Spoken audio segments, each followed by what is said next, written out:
communication between the generations that will facilitate the restoration of fathers and their families.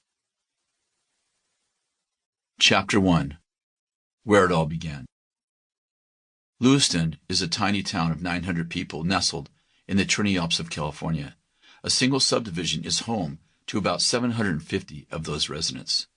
This subdivision was built in 1960 to house the laborers who worked on the Lewiston Dam project. A couple decades later, Lewiston became a breeding ground for drugs and prostitution, drawing many kids and teenagers into its clutches, ultimately stealing their innocence and destroying their purity. Consequently, what looked like a sleepy, peaceful mountain community on the outside was a town steeped in addiction, wallowing in abuse and dysfunction. The Trinity County Probation Department became so inundated with the impact this community was having on the entire county that its workers decided to become proactive and go after the brute system of brokenness.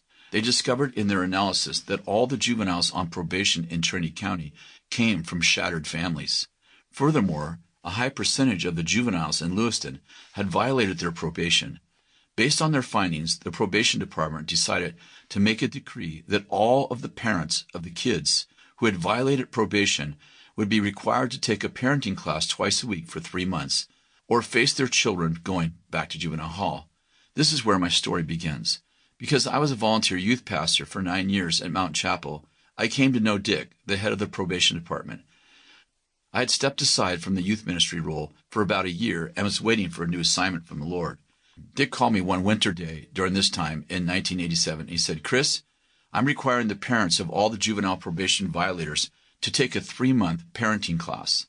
It's twice a week on Tuesdays and Thursdays, and I was hoping that you could work with the kids while my team does some parenting classes with their folks.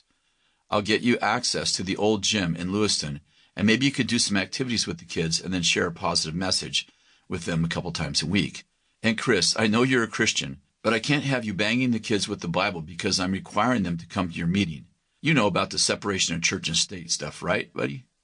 "Yeah, Dick. Well, this could be amazing." "Okay, I'll do it," I responded. Honestly, I had no idea what I had just said yes to. That week, I got the keys to the old dilapidated gym, which hadn't been opened in years. It had no insulation, leaked like a sieve in the rain, and had no heat or air conditioning. I unlocked the huge metal double doors and forced them open against their rusty hinges as they groaned in protest. Then I stood in the doorway and tried to absorb the scene in front of me. The place was filled with spider webs hanging from everywhere, like a horror scene in a haunted house movie. The floor was covered in dirt, and garbage was slung all over the place. Bird crap ran down the walls like rain as rats scurried all over the place. The stench of the rat feces rolled out the doorway like cigarette smoke. "Yikes," I said out loud, trying to prepare my family who were in tow for the view ahead.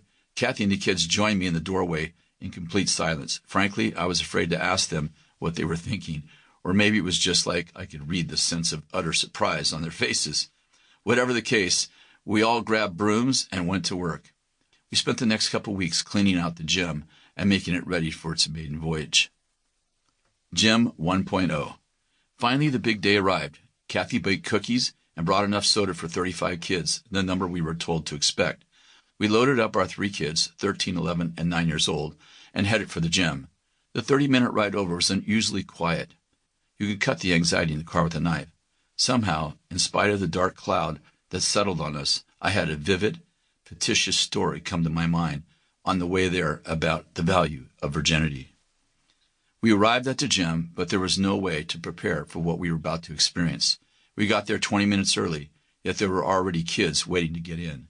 I wasn't sure what their expectation was for the night, or if they even knew who we were, but we were about to find out.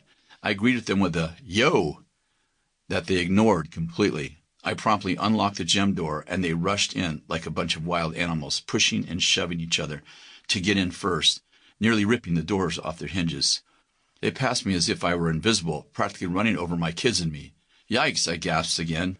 We had wanted to be there early enough to set up the gym with games and organize the night, but the waiting kids trampled that plan in the first few minutes. I tried desperately to get their attention and give them some brief instructions for the evening, but they just flipped me off and yelled obscenities at my family and me. Kathy ignored their insults, grabbed a volleyball, and organized a game on the fly. I followed suit, brought out a basketball, which attracted their attention like moths to a flame.